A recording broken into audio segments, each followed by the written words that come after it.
حضرت عائشہ فرماتی ہے رضی اللہ تعالی عنہ کہ ایک شخص رسول اللہ صلی اللہ علیہ وسلم سے ملاقات کی، اس نے اجازت چاہی۔ آپ نے ہم لوگوں سے فرمایا کہ یہ اپنے قبیلے کا برا آدمی ہے، یہ اپنے قبیلے کا برا آدمی ہے۔ یا فرمایا کہ یہ شخص اپنے قبیلے کا برا آدمی ہے، پھر آپ نے فرمایا اس کو آنے کی اجازت دے۔ پھر وہ آ گیا،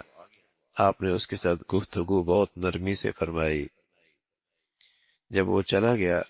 تو عائشہ فرماتی ہیں رضی اللہ تعالیٰ عنہ، آپ سے عرض کیا کہ یا رسول اللہ، آپ تو اس شخص سے بڑی نرمی کے ساتھ آپ نے بات کی،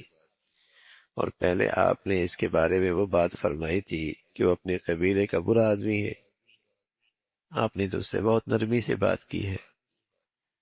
اور آپ نے اس کے آنے سے پہلے ارشاد فرمایا کہ یہ آدمی اچھا نہیں ہے۔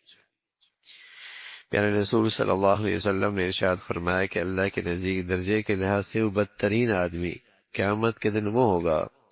جس کی بد زبانی اور سخت کلامی کے ڈر سے لوگ اس کو چھوڑ دے، یعنی اس سے ملنے اور بات کرنے سے گریز کرے۔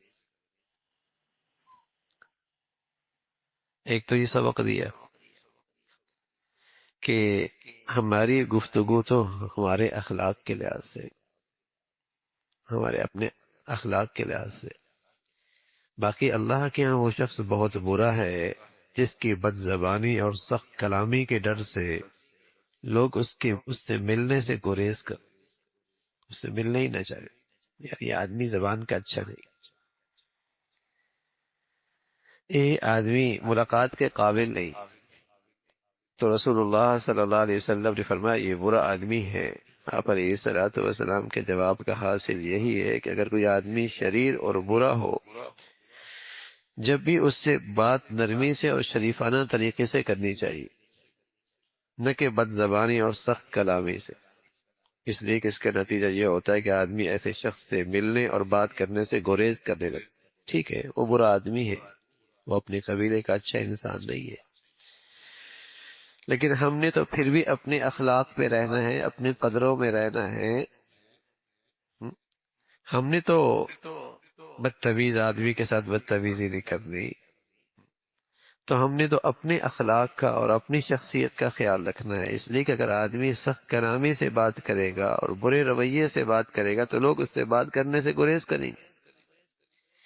اور جس شخص کا یہ حال ہو اللہ کے نزدیک بہت برا آدمی ہے، اور قیامت کے دن اس کا حال بہت برا ہوگا۔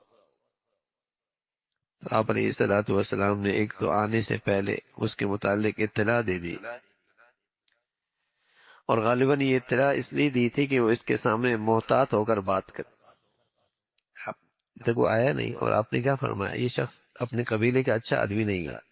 تاکہ محفل والے لوگ یہ بات سمجھ جائیں کہ اس کے سامنے جو بات کرنی ہے محتاط ہو کے بات، ہر بات اس کے سامنے نہیں آنی چاہیے، اور کوئی ایسی بات نہ کر بیٹھیں کہ کسی شریر آدمی اور برے آدمی کے سامنے جو نہیں کی جاتی وہ اس کے سامنے نہ کرے۔ اس لیے پہلے سے اس کی خبر کر دی، یہ غیبت نہیں، تاکہ اس کے شر سے بچا جائے، اس کے فتنے سے بچا جائے۔ اس لیے آپ علیہ الصلوۃ والسلام نے اس کے آنے سے پہلے اہل محفل کو خبردار کیا۔ یہی بات پیش نظر تھی، اس لیے رسول اللہ صلی اللہ علیہ وسلم کا ارشاد ہے اذکر الفاجر بما فیہ لکی یحذر الناس، فاجر اور بدکار آدمی میں جو برائی ہے اس کو لوگوں سے ذکر کرو تاکہ اللہ کے بندے اس کے شر سے محفوظ رکھ سکیں۔ ایک برا آدمی ہے اور لوگوں کو اس سے ہمیشہ نقصان پہنچتا ہے، اور لوگوں کے لیے وہ نقصان کا باعث ہے، تو اس کے عدم موجودگی میں اس کا برا تذکرہ کرنا غیبت نہیں، اس خیال سے کہ لوگ اس کے برائی سے اور اس کے شر سے محفوظ رہے۔ تو آپ علیہ الصلوۃ والسلام نے اسی مصلحت کے تحت اس کے آنے سے پہلے آپ نے آگاہ فرما دیا، اور اس سے یہ بھی معلوم ہوا کہ آدمی شریر اور برا ہونا معلوم ہو تو اس سے گفتگو بھی نرمی سے کرنی چاہیے، یہ نہیں کہ برے آدمی کے ساتھ آدمی برا بن جائے، بد اخلاق آدمی کے ساتھ آدمی بد اخلاق بن جائے، ٹھیک ہے نا؟ اپنے اخلاق تو آدمی نہ خراب کرے،